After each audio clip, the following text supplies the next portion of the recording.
This looks pretty good. Okay, and now it should be almost done.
I just see lights, that's all I see. I see lights. Yeah, that's fine.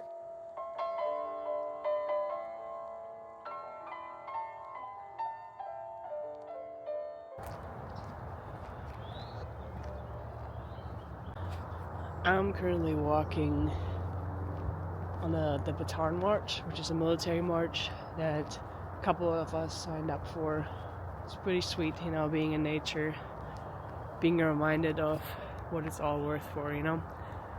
So I want to talk about something more, I wouldn't say pressing, but something that has been on my mind since this platform, you know, it's all about sharing your voice, having other people hear you talk about things, you know, and just put your opinion out there.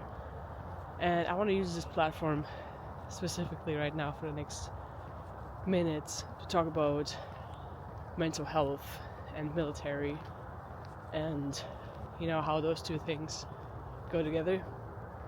And I just want to talk about my perspective, and I'm sure there's other people having different ones. And I am a person who really is, you know, aware that all military branches are equally important. None of them is better than the other. I'm not one of those people who rallies other ones. Yeah, I'm not one of those people. So what I'm saying is my own experience, my own opinion, and that's that. You know, you can make of that whatever you like, but, you know, I've been in the military for about 5 years now. I went from wanting to be a rescue swimmer, a helicopter rescue swimmer. That was my ultimate goal because I joined for that. And, you know, things turn out differently. Things open up for you. You see different people, you talk to different people. You get influenced, and sometimes, you know, doors open that you never thought would. So, like I said, I came from Germany, and you know, my dream growing up was always being an Olympic swimmer. You know, I wanted to be that because I trained so hard for it. I think as long as I can remember, I was training for just that. So that's all I ever did. I woke up, super early, came back super late, and thankfully my parents were, or everyone in my family was my support group to make this happen for me. Otherwise it would have never happened. So super grateful for that.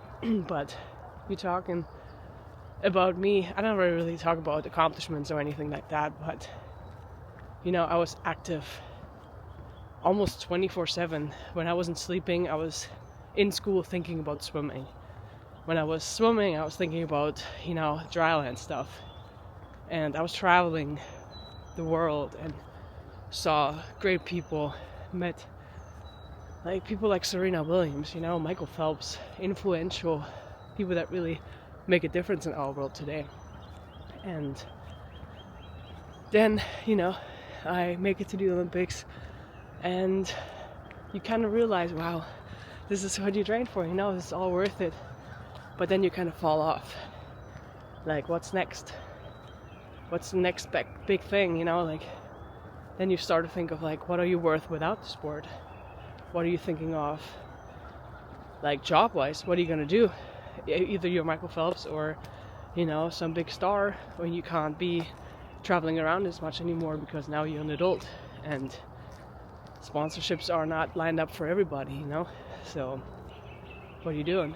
So you're questioning self-worth and your skill sets, because all you have ever done was working for something so hard and train your body to get in Olympic shape, And I don't regret that at all.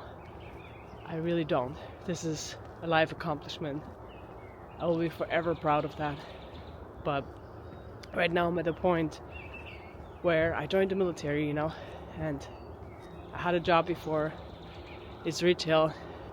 It was awful. It was at a big retailer, and I feel like I was just in this box all day for 8 to 15 hours, depending on what season it was, and I felt like I was just wasting away.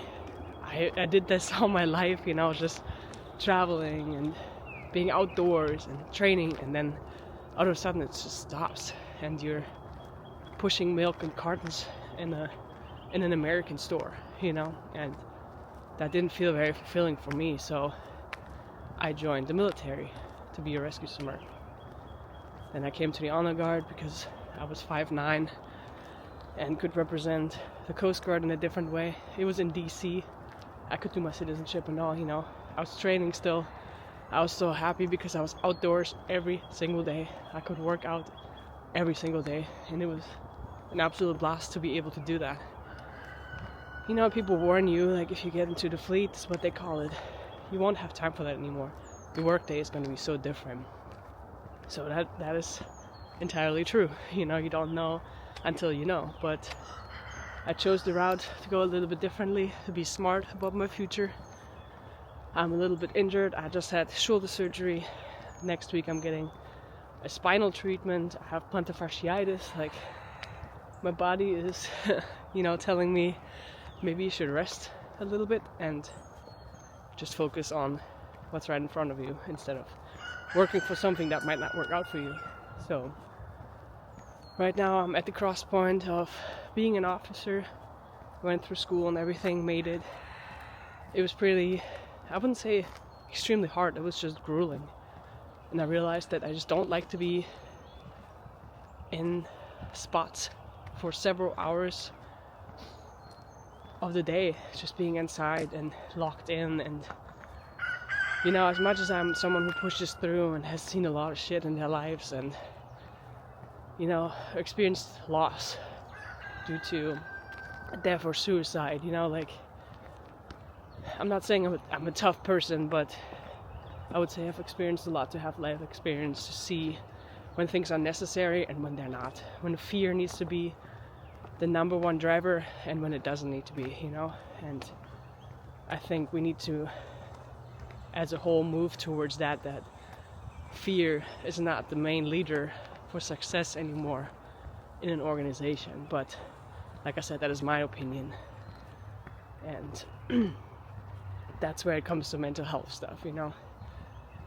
I think being put in a position where I'm in the box all day and I'm doing, really good stuff. You're saving lives and it's on paper like you're a lifesaver, which is awesome and commendable, and hard work. And people I work with, they work so hard, and it's incredible. It's really incredible to see that, and they do not get recognition enough for what they do, because they really do sit in this box all day, save lives, listen to really hard conversations on the phones with families, sending out assets, planning routes to get to people, to save people.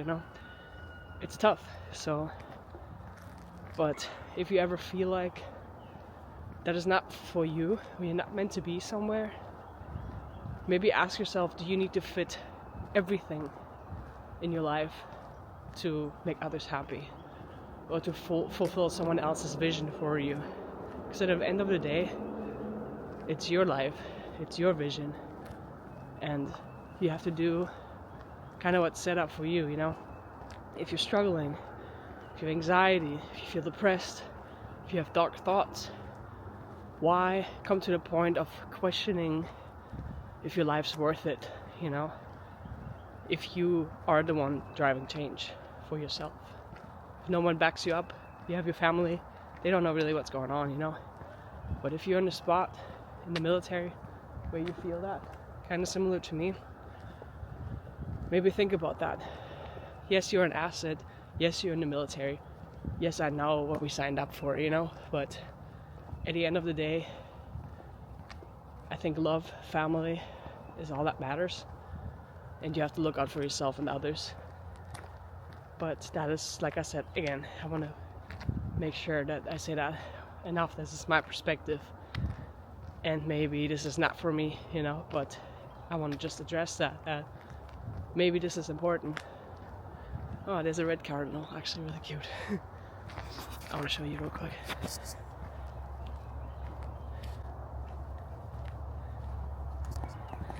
This is important to talk about because it's not talked about enough.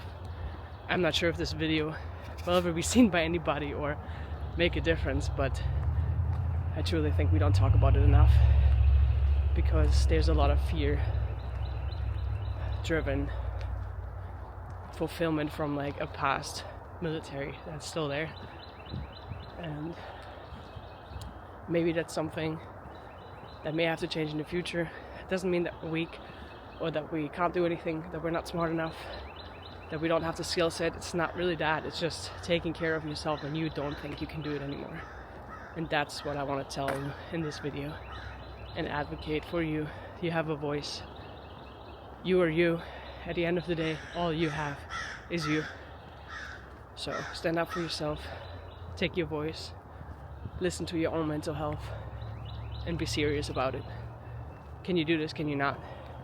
It's kind of black and white. Thank you for listening.